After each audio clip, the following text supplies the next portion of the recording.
noisepace.xyz. Oof, fake. I like that I've bullied people into saying it. Yeah, it sounds wrong saying XYZ now. No, it doesn't. Feels good.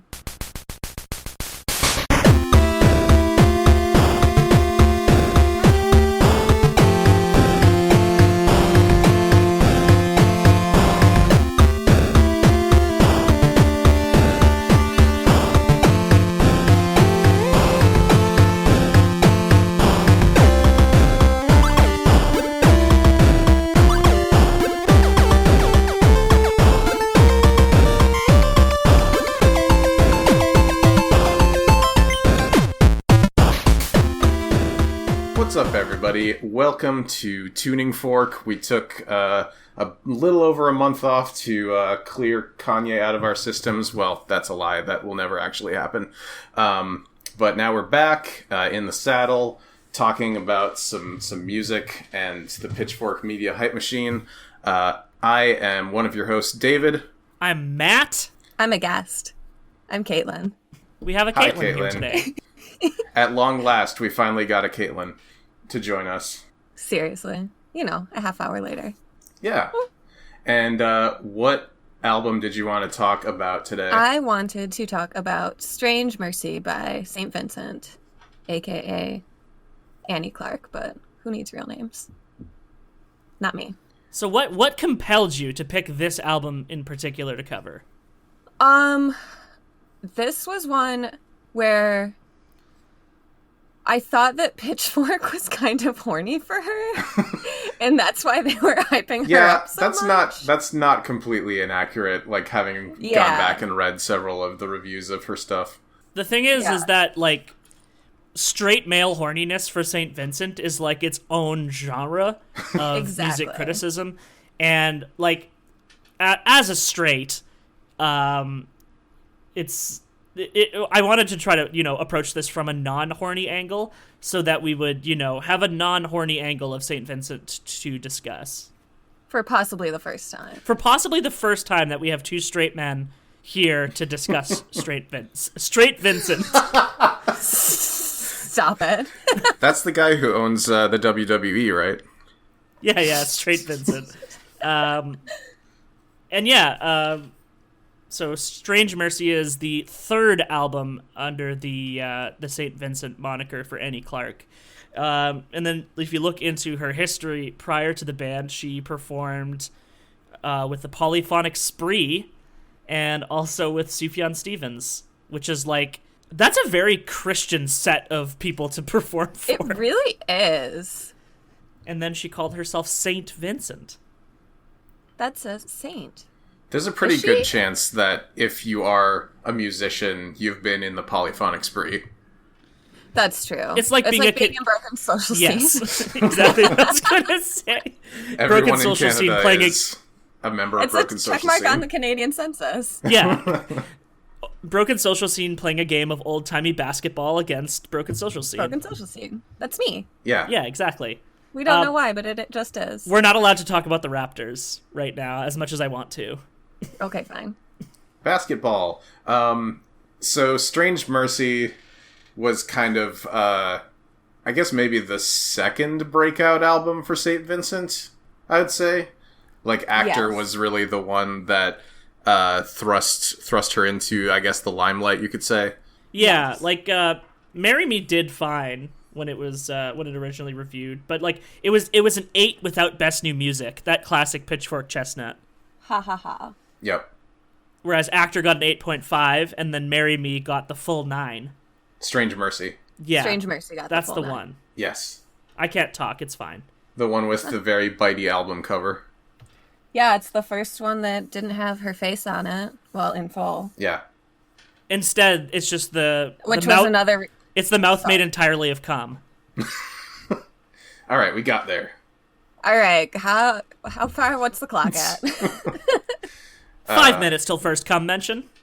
That was another reason that I thought that Pitchfork was horny for her, because they're like, pretty lady on face of album. Yeah. But then it turns out also she's good. Who knew?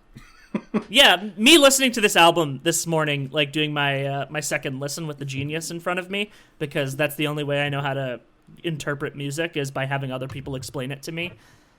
Because you don't drive yet. Yeah, exactly. And it's just like, man, I'm starting to consider that this album and musician might both be good. Yeah, you know what? They just might. They just might be good.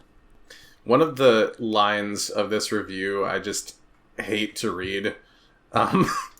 It's about Actor, like going back and looking at it compared to this album, and it says, follow-up Actor found Clark over-embellishing at times, adding superfluous strings and flutes that often muddied her message. First of all, fuck off. Well, how about they fight me in hand-to-hand combat? Jesus Christ. The line has been drawn in the sand, Ryan. Because it's a really good album. Like, I'm probably more familiar with Actor as an album, because just like the builds on that album kill me every time dead. Yes. Like Actor Out of Work and Black Rainbow both are like superb tracks that I probably like as much as anything on this album. I'm now reading that she was 28 when this album came out. Makes me feel good about where I'm at in life. It's her champagne year. It is. So that would have made her like, too. what, 21 or so when she was in the Polyphonic Spree? Yeah. Some people just got talent, man. It's fine. Yeah. I mean, if we want to talk about the album as a whole, there was an Annie Clark interview where she said that a lot of the album is about her dad, who was arrested for like stock fraud, like before this album came out. But it's always like, I feel like people are always looking for like the man in any album's cycle. Yeah. To describe what the album is. So like Bjork's albums that had Arca producing, it's like Arca produced album. And then like Joanna Newsom's Have One on Me, which is an album so long that I'm still listening to it, has been described in full as being a Bill Callahan breakup album. Yeah, it's the Andy Samberg Mary album and the Bill Callahan breakup album. And so, like, yeah, it's very... Not every album is Rumors, guys. Not every album has a Lindsey Buckingham. Not every album has a Bill Hader as Lindsey Buckingham. And, yeah, so that this one is described by some people pretty reductively as, like, the album about her dad, despite the fact that, like... Well, I mean, hilariously, there's several songs about just, like, the total isolation of womanhood. Yeah. And, yeah, I get absolutely... zero dad vibes from it, right? Like, I mean, there's like the lyrics on Strange Mercy. There's a lot of like direct references to arrests and whatnot, but like the song, not the album in full. Yeah, I mostly got a very like figuring out my own place in the world type vibe from it instead. Yeah, which like that's a lot more of a close picture of the album. Yeah. Yes. Should we get started with going through those songs? Absolutely. Okay, first we have Chloe in the Afternoon.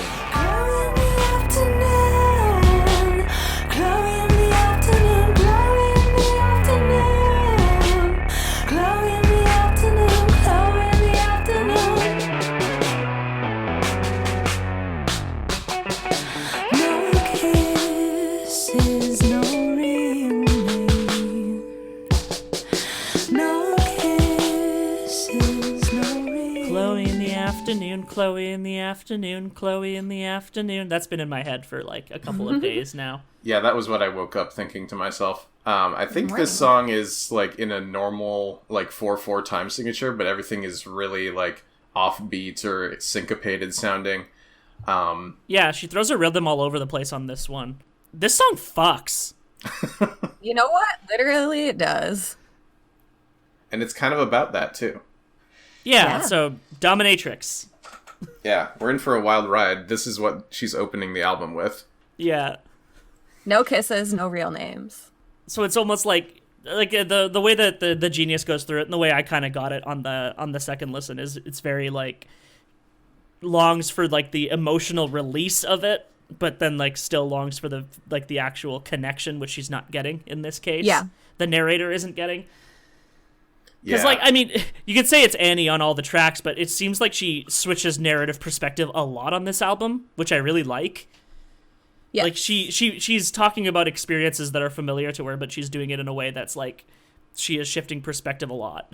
The production is really interesting to me. It almost sounds like it's on the verge of the audio clipping at any given time, but never quite gets there. Everything is really, like, close and in-your-face sounding, which is almost the opposite of what Actor was. Yeah, for sure. And then, like, it becomes really apparent when you're listening to it on, like, laptop speakers, which is how I did my first listen, versus listening to it on headphones, because all nuance is lost on the speakers listen. Yeah. Like, the song sounds really flat that way, but then it sounds really good in headphones, which I guess is probably just the way that this album was produced.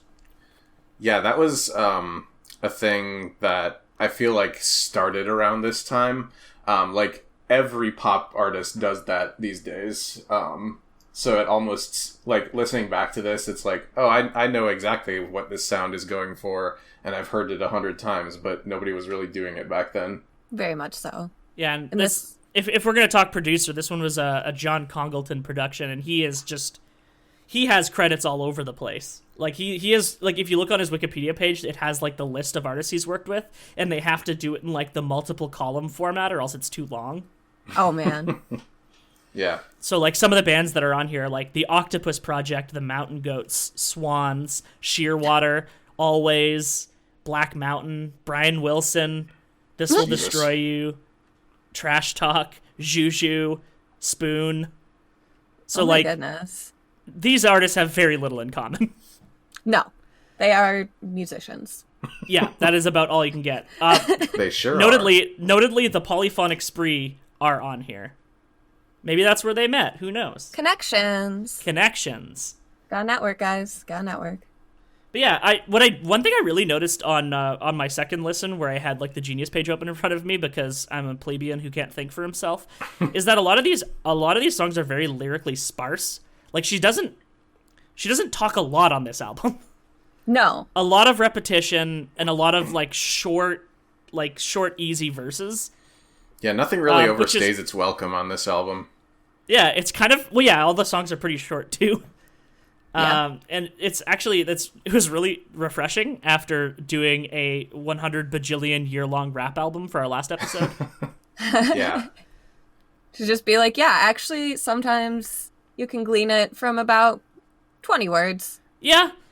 Especially because, like, a lot of the words are, like, they kind of blend them into each other. Like, heels, as in, the shoes, and then heel, as in to heal. Yes. Within, like, the same line. It's good stuff. Annie Clark's conciseness is the anti-Lou Reed. Truly. Annie Clark is not the table. No. No, Annie Clark isn't the table. Annie Clark is not a member of Metallica, as far as I'm aware. Yeah, I very much like the conciseness. It's like, you get it. Like, okay, there's a horsehair whip, no kisses, no real names, white shirt, back to work. You're like, okay, there's some sort of an affair going on. Yeah. Like, she nails it. And then, like, the ambiguity of the back to work is really nice. Is that from the, like, the sex worker's perspective, or is it from the narrator's perspective, or is it both? Let's move on to, I think, the most popular song from this album, Cruel.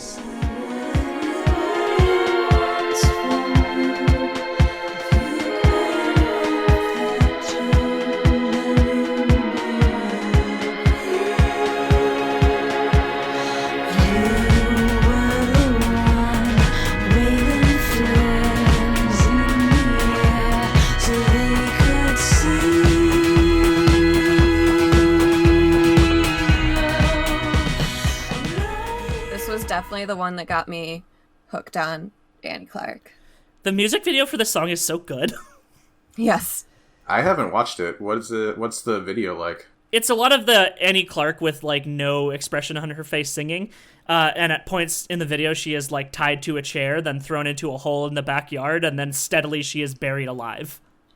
I believe the concept is these kids, like, kidnap her to be their mom or something like that. Interesting, because I like, there's, like, a toy gun to her head. That's an interesting idea, because the sound of this song kind of reminded me, like, this is almost like a Rodgers and Hammerstein song. Like the orchestra swells in the background. Like, this could be the opening number to The Sound of Music starring Annie Clark.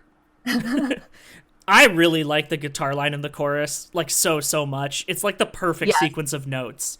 Do-do-do-do-do-do, do-do-do-do-do-do-do-do-do. Like, it's got just such a good rhythm to it. And, like, it was something that just worked really well with, like, you know, a balanced headphone listen as well. And yeah, so this song just seems... Like, Caitlin, what do you feel about this song? Just, like...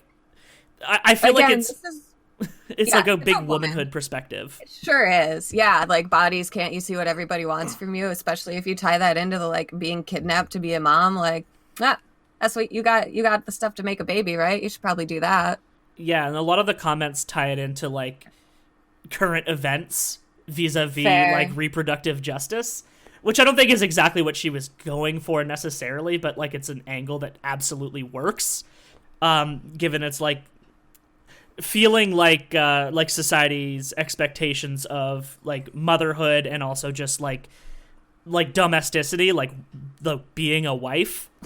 Yes. I mean, I currently bartend in a pretty small town, and I tell like my male customers, like, no, I'm not going to have kids. And they're like, no, you will. You'll change your mind. I'm like, dog, no, actually, it's my body and my life, and this is the goals that I've set for myself. And they're like, no.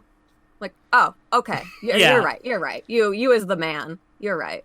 Yeah, and then like the song kind of moves into like, once you have served this purpose, you are discarded. Yes. Yeah, this gross like Handmaid's Tale sort of thing. Yeah. But God, it just sounds so good. Yeah. Can we talk about the fact that she pronounces cruel correctly only in the first instance of it, and after that is saying Kroll? This song is secretly about Nick Kroll. It is. Yeah, this is the Kroll show. She runs in those comedy circles. Like, how could you be for sure so casually Kroll? There's no way to be casual about to the Nick fact Kroll. That Nick Kroll's family is like billionaires. Literal billionaires. So casual about it. How could you deign to be casual when you're Kroll? You're Kroll. And again, like the song is very spare with its lyrics. Right. So this was the first single, yeah? This was the first single, yeah. Yeah. And then the end of the song, moving into like, you were the one waving flares in the air so they could see you, just distress. It's pretty clear. Yeah. I really like when someone just gets to the fucking point. Yes. That is one thing I really appreciates about this one. You really appreciate. Yeah. Yeah, that's what I appreciate. This song, the sound of this song sort of reminded me of an album that came out a couple years later, which was Singles by Future Islands. I could kind of see it. She sings differently than him, of course, but yeah, that's a take. She doesn't do as many like Letterman approved dance moves. Although I'm sure she performed on Letterman. Oh, absolutely. I think she did. Yeah. Courtney and I saw her on this tour. She might have done this song on Letterman, actually. I saw this in Columbus, Ohio. Nice. Yes. So yeah, Annie Clark kind of describes this as like a central thesis of the album. The subtle cruelties. It absolutely is. Subtle cruelties society inflicts on its women, which is like really funny that she could say that and then people could still call it the About Her Dad album. The Dad album. Again, no dad vibes, but yeah, I keep wanting to cite other songs on the album as being like, oh, it's just like this thing, but like, oh wait. Yeah, the album is really like self-referential. Very much. There's lyrics that mention Champagne Years, and then there's the song Champagne Year later in the album. And it's almost like it's clearly like a lot of different narrative perspectives over the course of the album, but like that central theme really does tie it all together. We might one day have a crossover episode with the show Dad Feelings, but it's not today. Anyway. So now we move yes. to like the second song in a row that's clearly about the societal alienation of women. Cheerleader. Right. Cheerleader.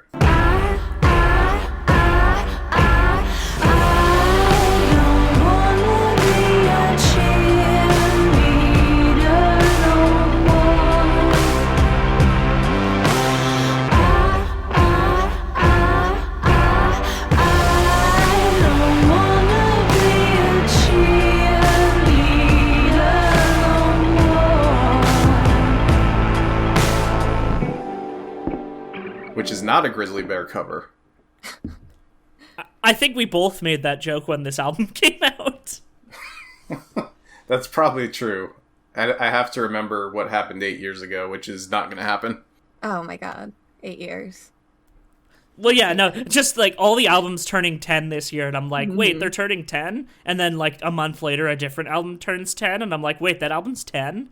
And it's going to be like that. Complete I think shock every single time. Yeah, I think that's going to be just the future. Like, that is how I'm just going to feel moving forward in general, is whenever things turn 10, I collapse into dust. Bitte Orca is in 5th grade now. So this kind of partially seems like a breakup song, and then the rest of it is kind of what we were talking about earlier about the self-actualization. Like, there's that allusion to honest thieves here, like friends and family who guilt you into giving them your time or your money. Or your stock tips. Yeah. Could she consider her dad tips. An honest thief? Given he was kind implicated. of the only part of it where I think it's like, maybe that's a dad reference. Yeah, but at the same time, it's like, what's honest about penny stock fraud? There was a movie about that. Yeah, exactly. I love the first verse a lot. Just the way that the lines are built. Mm-hmm. Yeah, good times with bad guys, whole lies with a half smile. Like, all those like contradictions. I'm like, chef's kiss. It is so good. Yeah. Like, just the idea of just bearing with it, and then like I throw rocks, then hit both my arms, so like you're still bearing with it, but you're starting to resist it. You know, you throw the rock, and you're like, who, me? Very much so. Then you get that live show staple chorus, the I. It's so good. And then it drops in. Yes. It's really good. Yeah. Lyrically, you get the drop. If we're gonna do it, I guess I'll do it from the breakup perspective. It's fine. It's very much just like, I can see this and see things that I've done where it's just like, oh yeah, just let this man talk. Like, just let humor him keep going. Like, I played dumb when I knew better. And just like, yeah, fine. Like, not worth the fight right now. Remember how remember how we were dating when this album came out? Oh my god. You were dating, Homestuck was popular. You were probably saying, Caitlin, please organize your music folder, and I'm like, it's not worth the fight. Paul and Storm labeled under Paul Blart. That's a hilarious thing to do. I know exactly where it is. But which one is Blart? It's Paul and Blart. Storm. But Paul and Blart. Other lyrics in the first verse that I like, which I guess is just the only one I haven't said anything about yet. Held your bare bones with my clothes on. So it's just like, I fully allowing your vulnerability. I'm fully allowing you to use me as your emotional crutch, but I'm not doing any myself. Really? Which like, ties into not wanting to be the cheerleader. Like, yeah. I'm just on the sidelines here. You take the stage. Yeah, exactly. And it's like, damn, mood. Then we have the extended chorus at the end with, I don't want to be a bird eater no more. I don't want to be a dirt eater no more. I don't want to be put in a shirt no more. I don't want to be... I don't want to slurp on my girt no more. I don't want to be a cake eater no more. I don't want to be from Medina no more. It just makes me laugh so much. Apparently this song was going to be called Dirt Eater. Really? Which is very funny. It just basically like... I like the choice for cheerleader, but I also very much wish it was that. Dirt Eater was the original lyric, but it was replaced by Annie Clark with cheerleader because it sounded too much like a reference to scatological fetish. Oh, nobody thought that until you said it. Yeah. I was not on that page. Nope. Right? I just like... The interpretation furthers with like it's used to characterize a humiliating amount of support, and then like I would say like a kid on the playground making you eat dirt clods, like it's bullying. Like, I'm not going to poop. And then bird eater as like a reference to the idiom of eating crow, admitting to a humiliating mistake, which like I don't know if that was the intention, but that one really works for me. Yeah, I like that a lot. Especially, like, near the end of the song, like, ensconced in, like, the chorus. I don't know why, but the phrase "eating crow," the only place that I like associate that phrase with is the live action Flintstones movie starring John Goodman. And Kyle MacLachlan. When he tells his and Kyle MacLachlan. and Kyle MacLachlan. When he tells his mother-in-law that she'll be spending so much time eating crow that she'll be passing feathers for a month. Oh my god. It makes me think of A Song of Ice and Fire, but most things do. I had a friend recently ask me who was the guy in the Flintstones movie, and I said John Goodman, and then immediately said, "That's your reference point?" Rick Moranis? Oh. So the Flintstones movie star, John Goodman. Right. The Big Lebowski? No. No. Fred Schneider from the B-52s was in that movie, along with the rest of the band. It's very good. Let's talk about Surgeon. Get along, get along, get along, get along, get along, get along. Best friend is surgeon. Come cut me open. Best friend is surgeon. Come cut me open.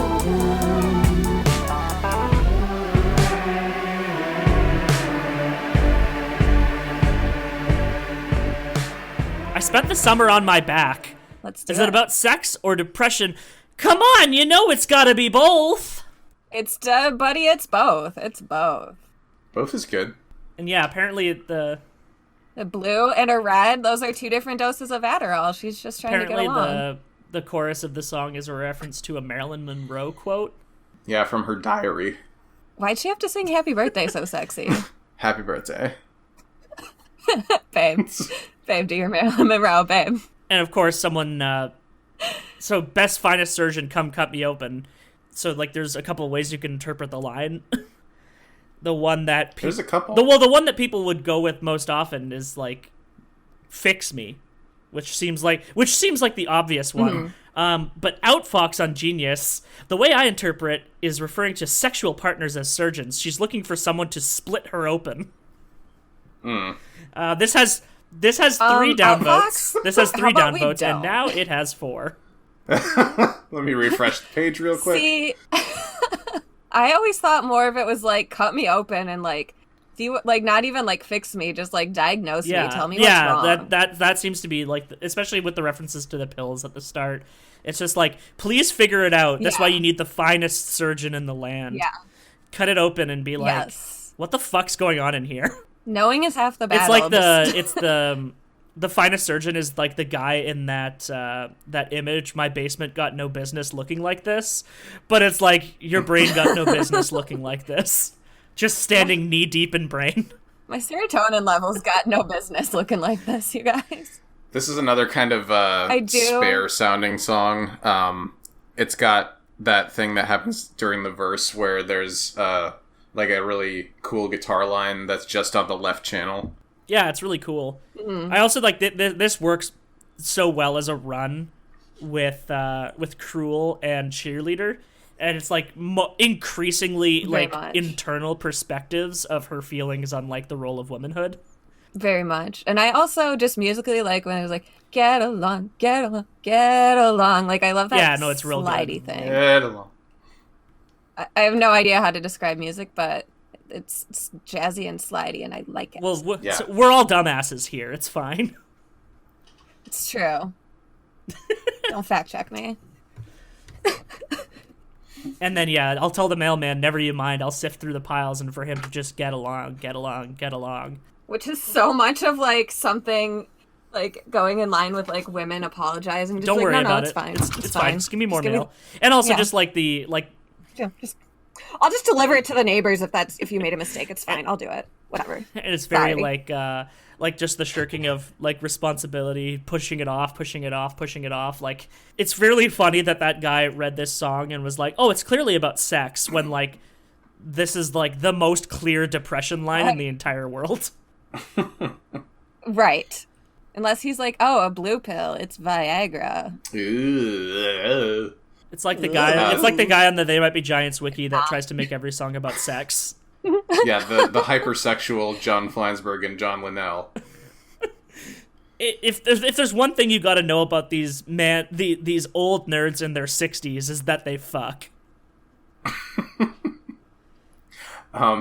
Another point for Genius being super accurate is that at the end of the lyrics it says ridiculous outro guitar solo when it's a synthesizer solo. Yeah, and it's not ridiculous. It's really fine. good. I like it. I noticed several It's fun. errors going through in the lyrics because they're not. I closed all my Genius tabs because I remembered that I have the vinyl. Nice. Oh, this is a podcast within a podcast called I Have the Vinyl. Who here has the vinyl? I don't, but I should. Yeah, it actually adds nothing to it. It's literally just lyrics. There's like no photos or anything, but it's fine. It's a good thing for me to bop. That's like the best thing about vinyl packaging is being able to print all the lyrics on it. It's Right. very good. Yeah, so now I'm working from that. Screw you, Genius. I don't need your opinions muddying Especially my with opinions. like clearly it's just all white men writing it. Because only white men would make a music site and call it Genius. Especially considering, like, you know, it was Rap Genius because it was true, Rap and I Genius hate before. I'm the only smart ones that know how to interpret rap. Rap Genius fights back. I know we've made a joke very similar to that previously, but still. That still tickles me, so it's fine. The thing is that it's always relevant to reference Hip Hop Fights Back. Yeah. Remember when he was at the Danny Brown show that I was at? I do remember that, and I remember seeing pictures of him at the show.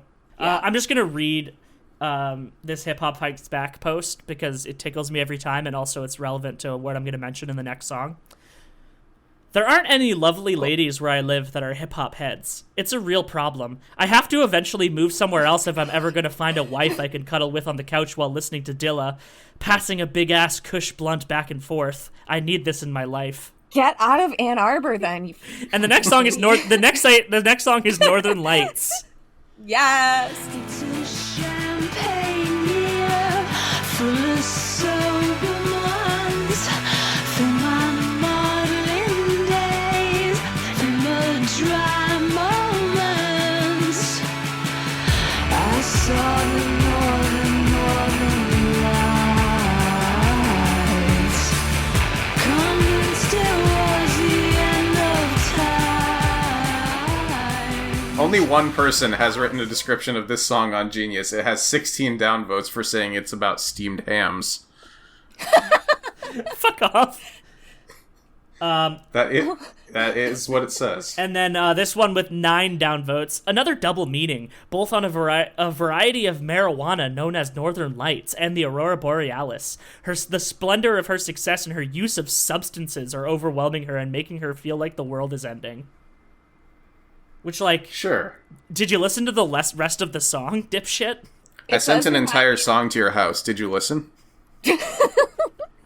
It does remind me of the, like, the Royal Robertson thing from Age of Odds, where he was, like, schizophrenic going crazy, and I can imagine being, like, super on acid and being like, oh no, the sky's doing something wrong. Yeah, and apparently Annie has stated in many, many interviews that this part of the song is literally about a man who saw the Northern Lights, wasn't educated about its phenomenon, and thought that it was the apocalypse.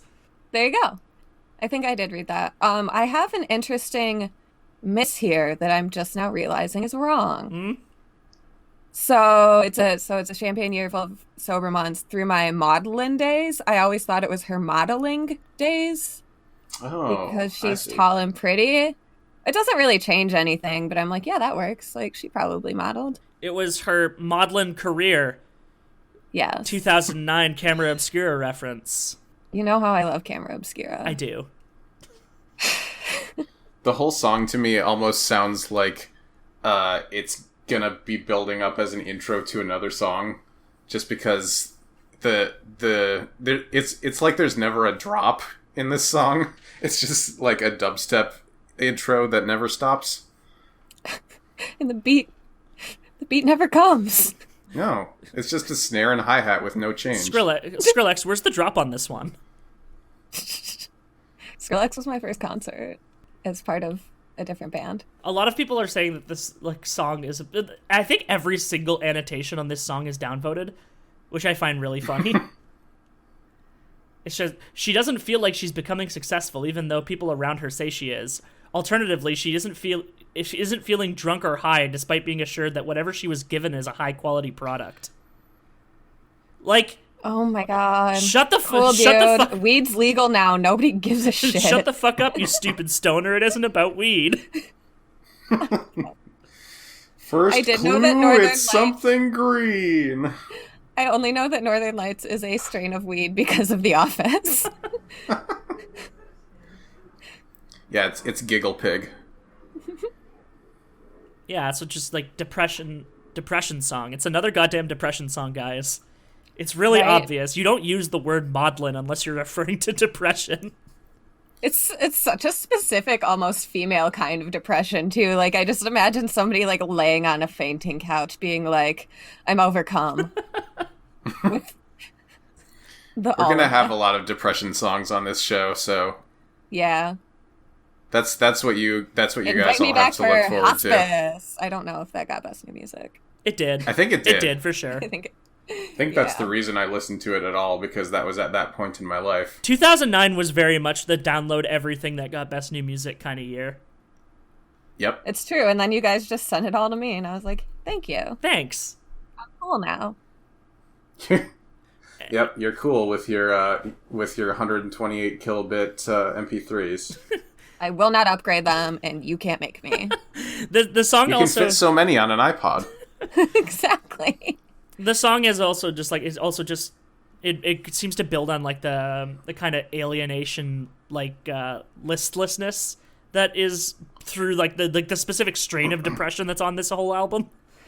Like your Like if you say it is, then I guess it is. Yeah. Like because your pendulum isn't swing again, your pendulum hasn't swung back in. People Yeah. seem to see that as like a karma thing, like you haven't gotten yours, but I thought of it more like you haven't figured out where the rhythm is, like you're kind of directionless, like that. Yeah, that was absolutely, way like- more what I got out of the line, especially with the lines preceding it.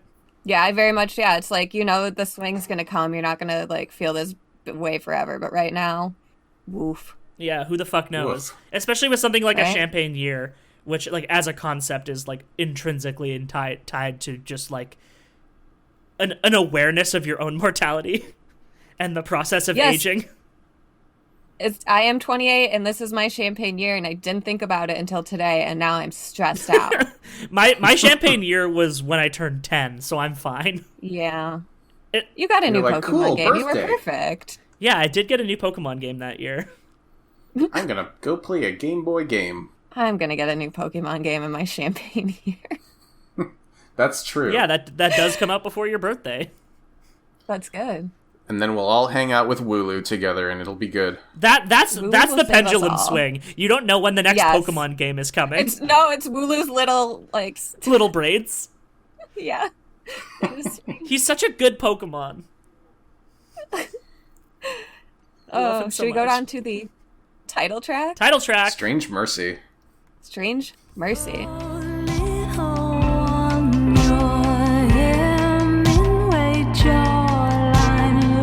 Just like his, a father in exile, for God only knows how many years.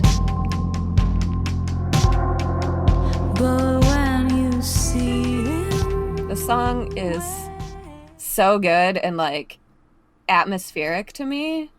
Shouts to all my lost boys. Shouts to all my lost boys. It's almost like a 90s trip hop song. Like, Yeah. it reminded me of Portishead a little bit. Beth Gibbons could do this song. Absolutely. In fact, well, her vocal range is very similar to the one that Annie Clark uses for this album. Like, Yeah. High Notes and Cruel aside, which would absolutely be like broken notes if Beth Gibbons did them. Yeah, it's all the cigarettes. Yeah. It's another really jazzy slide thing that I like in this song too, with the Lost Boys sneaking out where the shivers won't find you. Yeah. Like how she sings that part. I like. It's good. I don't like how people refer to the Strange Mercy as being like police brutality. I don't really get that. I don't know how you could possibly get that. Who is doing that? Men, I'm Oh sure. my god. You guys we gotta make us shiny new Australia where all the men go. I'm sorry, you guys are done. You guys are idiots. Like, someone posted, like, a picture in it with, like, the guy, the cop that was, like, pepper spraying the protesters. If we read deeper into it, St. Vincent may be saying that police brutality is another example of strange mercy, cruelty disguised as justice. Did a white write this? The whites wrote this. Like, what the shit? I mean, like, there is the line about the policeman who roughed you up, but still. Yeah. And that this one does seem to have, like, some of the most explicit dad references on it. Yeah, that's fair. Like, a father in exile. Her dad was arrested, like, Yes. that year. Yes. Your Hemingway jawline looks just like his. I like that only because she kind of has a Hemingway. I mean, she's better. But, yeah, very much the tip of the iceberg. Meaning is elsewhere. Writing What? on this album. Yeah. What's a Hemingway? About 10 pounds. And then, yeah, references to double pane windows. You really can't. Yes, Like, you don't miss that one. See him wave through the double. Yeah, is that about going to visit somebody in prison? I don't know. Seems like it might be. Seems like it. This is, I believe, the end of side 1 on the vinyl, which I think is That's very good. nice. Yeah, because then the next song kicks back in. But yeah, it's a nice fade out. It's a nice track. It's, yeah, like I said, very atmospheric. I just like any reference to Lost Boys. It's just such a perfect, like, encapsulation of like, stunted growth.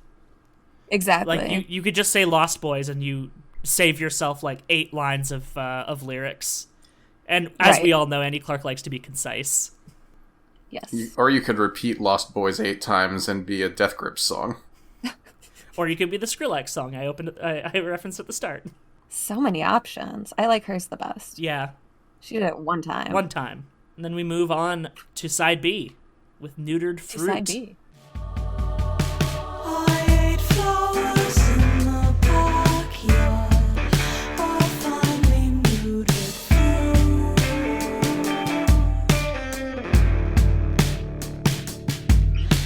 Shot 100 arrows at a doe, 100 sparrows blew.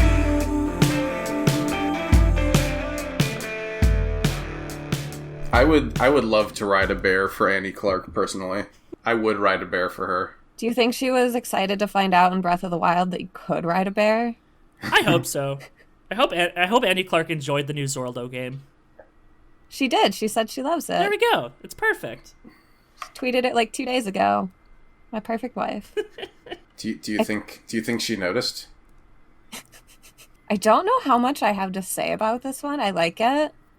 It's never been a standout on the album for me personally.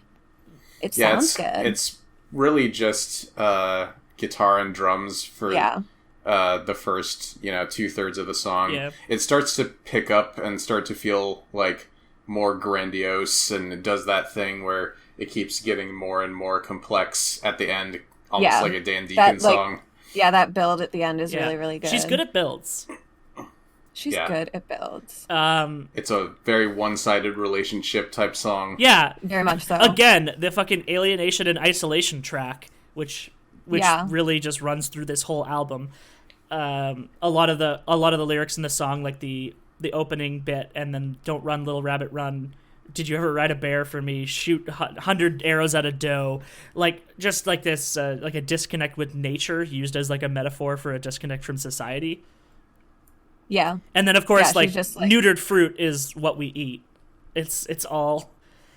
And then this is actually a genius annotation that I like. Is a neutered fruit means it can no longer help procreate, but in this case, it means she's involved with something or someone who is a lost cause, which really works.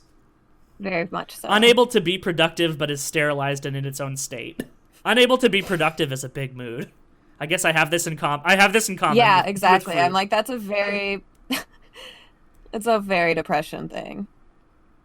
Although I guess, she wrote a whole album about it, but whatever. No, it's about her dad. It's about men. It has to be about the men involved. What else would it be? A neutered fruit a day keeps the depression away. It's true. You can fix depression with healthy eating and yoga And yogurt. and yogurt. Slurp on the gurt, because it keeps the doctor away. Moving on to Champagne Year. 'Cause it's not a perfect plan.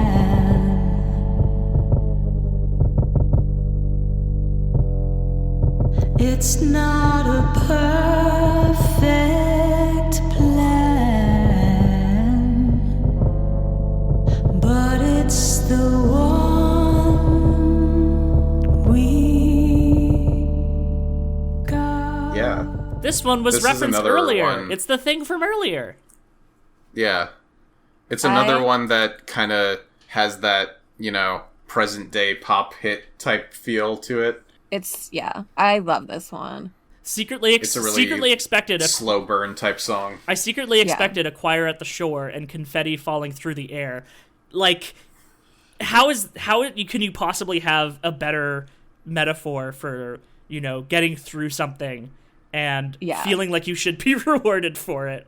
Because that's it right And then there. it's just like, nope, you're 28, get up, go to work. Exactly. Like, that's such a perfect opening of she could have just not had any more lyrics in the song and she would have gotten her point across. The song is just like so beautiful to me, and the rhythm is so good, and all of like those verse lyrics. Yeah.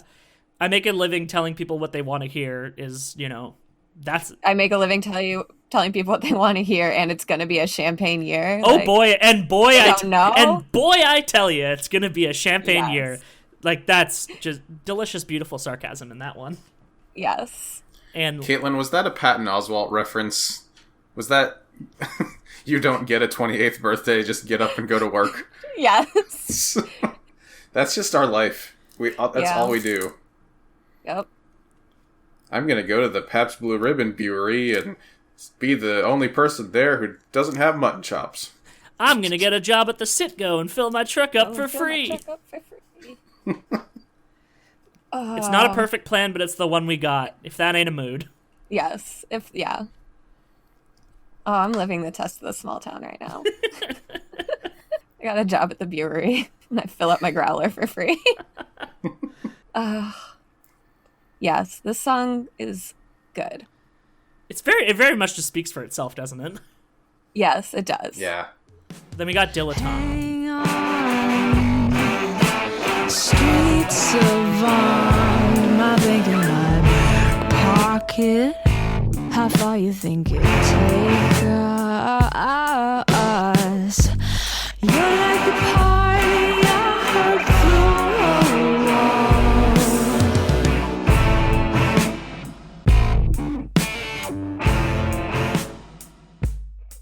This has that really rhythmic guitar and brass combo, the blamp, blamp, blamp in the background. Yeah. I feel like if I was from New York as in the art scene, I'd understand this song more than I do. Yeah, it just seems very much about the alienation of a big city, which very much can't relate. I've never lived in one. Yeah. I've lived in a near normal one. sized city. Yeah, so it's it just seems to looking from the outside in. Hey, look, another song about alienation and isolation. Who'd have thunk there'd be another one on this album? Yeah, so I can limp beside you, oof. Yeah, She's on the outside. She's looking in. She can see through you. See your true colors. okay, first of all, fuck off. And second of all, Fuck off. dilettante, it's a word that you don't see very often, but is also just I feel like it's a word that's a very feminized word, despite the fact that it isn't necessarily. It's a person who enjoys who's a expert or outstanding in their field. So just so I could slow down so I could limp beside you. That's very much I'm in this scene and I'm on the outside looking in. A party heard through a wall. I'm always watching you through a keyhole. Come on. Annie, you got it. You're good, girl. You're good. Nobody's winning. She's good. The sharks are swimming in the red. The ahs in the background that start halfway through the song remind me of old 1970s Mellotron sounds. It's good sounds. You'd hear this on a Kraftwerk album. My favorite Will Forte band. Yeah. This is also like For those who don't understand, you have to look up Will Forte and then look up Florian Schneider from the 70s because they're the same person. They are the They're exact the same guy. This is the wordiest. Same guy. I think this is the wordiest song on the album by like a pretty wide margin. So she has a lot to say about New York. She does. I'm trying to like parse though what is so pressing that you can't undress me anyway. The last line of the song. The way I'm like, it's based. I think It's like a dude who's so like wrapped up in his own, I gotta write the next great Broadway play instead of have sex with you. yeah, she's like, I'm like literally naked. I want to fuck, and he's like, I'm busy. Can't you see I'm gaming here? Sheesh, I'm gaming over here. I'm gaming with my expensive cigarette holder over here. It seems very much like a yearning for connection thing, which kind of puts this song part and parcel with Chloe in the Afternoon for me in that way. Very much. Like you're just trying so hard to look for that kind of emotional connection, but you have to settle for emotional release. She's like, we might not connect, but let's fuck anyway. Yeah, mood. Then we got that hysterical strength. Hysterical strength.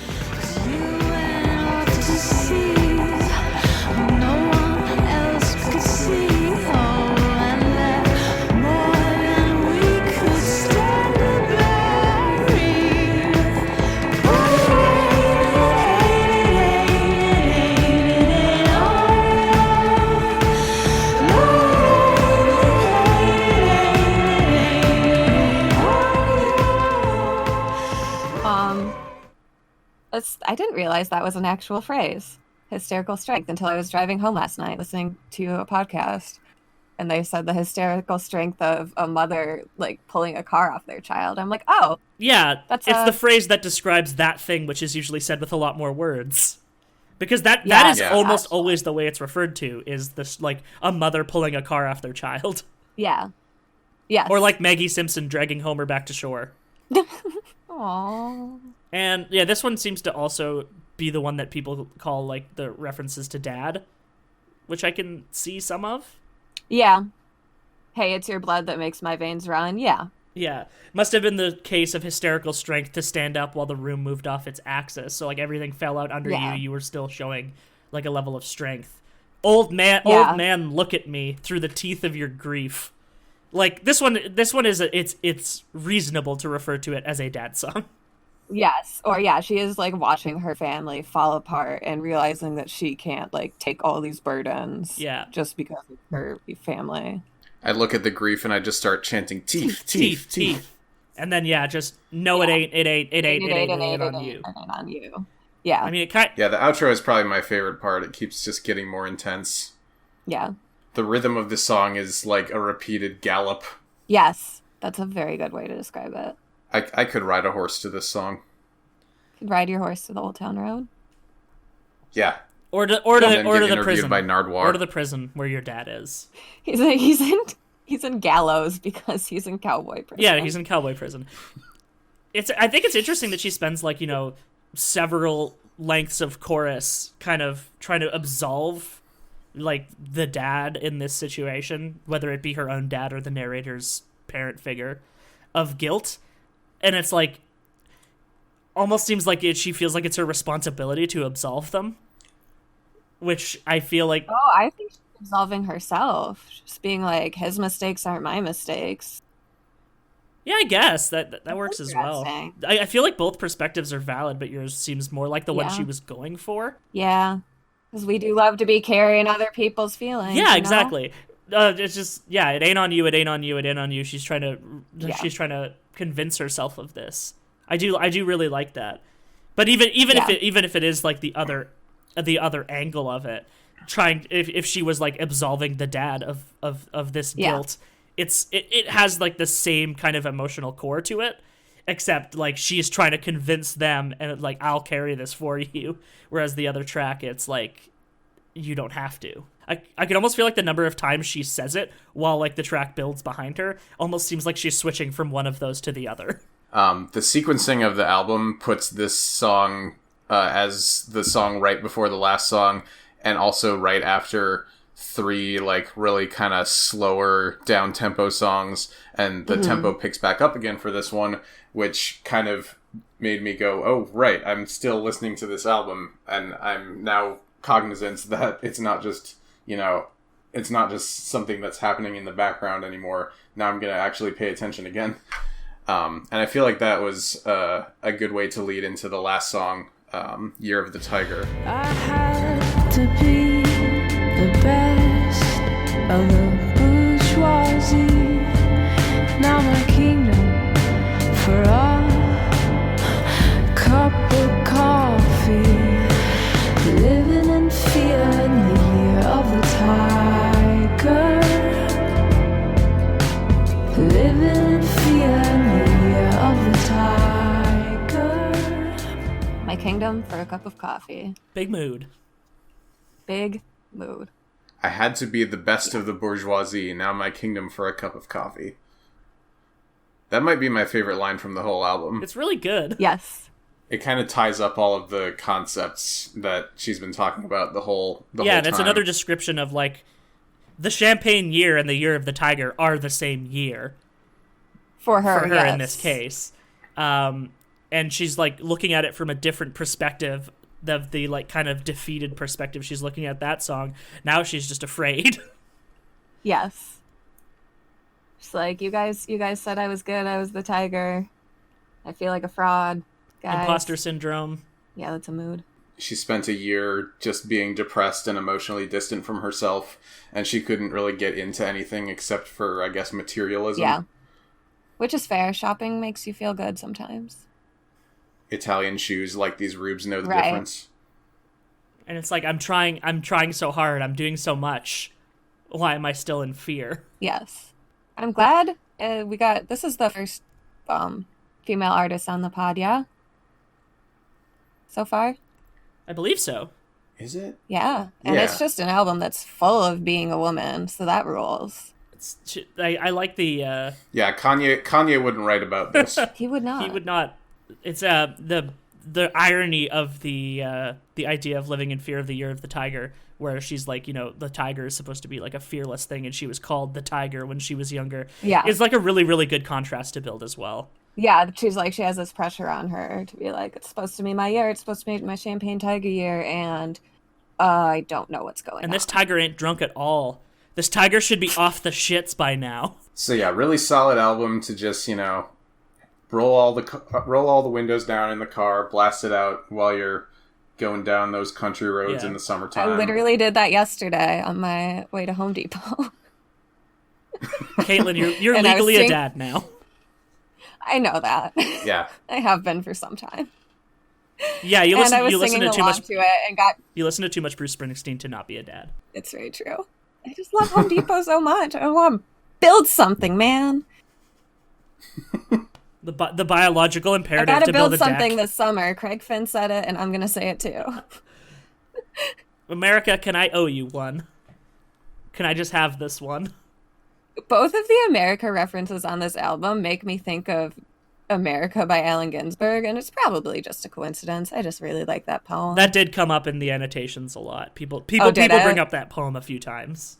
Dope. I'm a really good interpreter then. And this is such a good album closer too. Yes, very much so. Living in Fear. Genius says there must be a bonus track somewhere. Yeah, which we don't really need to talk about because I haven't listened to it. Oh, I've never listened to it. Yeah. I didn't know it existed until Yeah. this morning. Yeah, we're not Japanese, so we didn't get the privilege. We didn't get the release of the album with the special card Yeah. on the side. Oh, And yeah, not even on my vinyl. it's just like it just seems like an encapsulation of the themes of the album in like a perfect way. Yes. She did so good. Yeah, I like this one more than Actor. That's kind of why I chose it also. And it had a higher score. Yeah. So Well, they're both really good albums. I think they're both very good albums. my attachment to Actor is a lot more based on the singles, which I feel like happens with albums to me all the time. Yeah. But this one like has such like an overall overarching statement to it. Yeah. Which- that's always what I dig in an album is like super cohesion like that. Yeah, like it's. I mean, people overuse the term concept album, but An album having a singular theme is kind of like what the purpose of albums were. There's a difference between a concept album and an album that has a concept and isn't like, here's some bops I wrote. Yeah. We just like, I was on a particular like narrative track, and I was at a particular point in my life that, of course, a lot of the songs are going to be about the same things. Right. And that's awesome. Like, good for her. Like, good for her working all that stuff out on this and letting us have it. Yeah. Because it's good. And it remains the highest rated St. Vincent album on Pitchfork at a 9. Yep. Yeah. I don't care for the next two as much, personally. Yeah. It's like, it almost seemed like the Annie Clark image of like what people imagined Annie Clark as kind of became what Annie Clark was creating. Absolutely. That's always what I think about it. I'm like, she's overtaken by this now. Yeah, like there's a lot less vulnerability, or at least open vulnerability on the albums. Whereas this is an incredibly vulnerable album. Exactly. Like this is all she cut herself open. Yeah. It turns out that she's the finest surgeon. Who'd have thunk it? Oh my god. The real finest surgeon. I think Surgeon is actually my favorite song on this album. Yeah, it's Yeah, for me it's either Cruel or Surgeon. Yeah, I was gonna say I really love Champagne Year. They're all really good tracks is the thing. Yeah, it's good. I'm like, yeah. Like there's really not a stinker on the whole thing. No. It's like it's such a if they weren't cowards, they would have given this a higher score. Yeah, they could have given it a 9.5. Come on, guys. It's like, as far as I know, they've never given a woman a 10 on first review. I, for one, am shocked. Ryan Domball, for $1, name a woman. For $1, name a woman. I'm surprised his whole review wasn't just talking about John Congleton's production on the album. Because that happens now with like, well, actually, Jack Antonoff produced this Lorde album. Let's talk about that. People and not have the such a 19-year-old girl that fucking wrote it. People have such a fucking boner for Jack Antonoff producing female musicians. And it's like, he's an okay producer. You don't need to talk about him more than that. Lorde did it, okay? Radiohead's 1997 album, Okay Producer. But yeah, it just seems like they, as like stated near the start of this episode, it's like they're just so desperate to find the man in it. Right. Like, even when they were, I feel like now they are very much like, we're very woke. Like, look at all these women artists that we review. We know tons of women now. Yeah. We have upwards of $5 from all the women that we've named. And I feel like this was one of the earlier ones where they're like, they had a huge boner over like, look, we like a female artist. I think that women can make good music too, actually. This was the time when they were talking about St. Vincent. They were talking about Best Coast. Oh, Best Coast. Sleigh Bells. Yeah. Oh, Sleigh Bells. There's like, oh, look, these women can make music too. But they make music like a man does, where they do the loud sounds and women don't. What? What? Where's the pop music that women are supposed to be making? Oh, I don't know about that, about the pop music. Oh, jeez. Oh, jeez. Oh, jeepers. Oh, gosh. So that's Strange Mercy. That's Strange Mercy. Yeah. That's Pitchfork if they were run out of a Minneapolis office. I mean, they're not far off. Just kidding. I don't know a goddamn shit about geography. I think we already kind of covered whether the album lives up to the hype. And I think the answer is yes. Absolutely, it does. If anything, it could have and should have gotten a higher score. Absolutely. I agree. They were too afraid to say a woman was good. Yeah.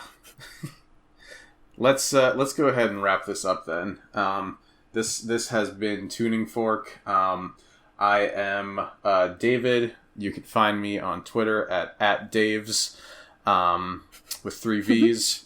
My Tumblr is pretty inactive at this point. All I do is reblog stuff from other people whenever I feel like tabbing over to Tumblr. And you can follow the show at Tuning Forkcast on Twitter. My name's Matt. You can follow me on Twitter at MattGCN. I run this operation we call noisespace.xyz. If you go over to the website, you can see a whole bunch of other podcasts, some of which actually feature myself and David, but none of them feature Caitlin because she's a coward and hasn't started a podcast yet. Listen, I have a lot of ideas in the think tank, okay? Start an OC podcast. Oh my god. I'm gonna go to that Death Cab I'd show listen to next that. week and just feel like I'm so overcome with Seth Cohen feelings that I must start an OC. Yeah, exactly. It's a good show. It's not, but So where fun show. where can people find you on the web? they can. I'm Caitlin. They can find me on Twitter at Hark Avondruk and on Instagram at Iowa City Transmix. And I would rather die than It's a get really my good Tumblr name. out in 2019. Valid. Agreed. Yeah, if you want to see me do stupid, funny jokes on Twitter occasionally and yell about basketball, pretty much all I do there. Raptors in 4. Raptors in 4, Pistons in 4. Our cover art is by Nikki Flowers. Thank you, Nikki. And our theme song is Open Air by Animal Style from the album Open Air. Go listen to that. It's really good. And as we always say, I had never seen a shooting I'd star never before. seen a shooting star before. 25 years of rotations. Bye, Bye. everybody.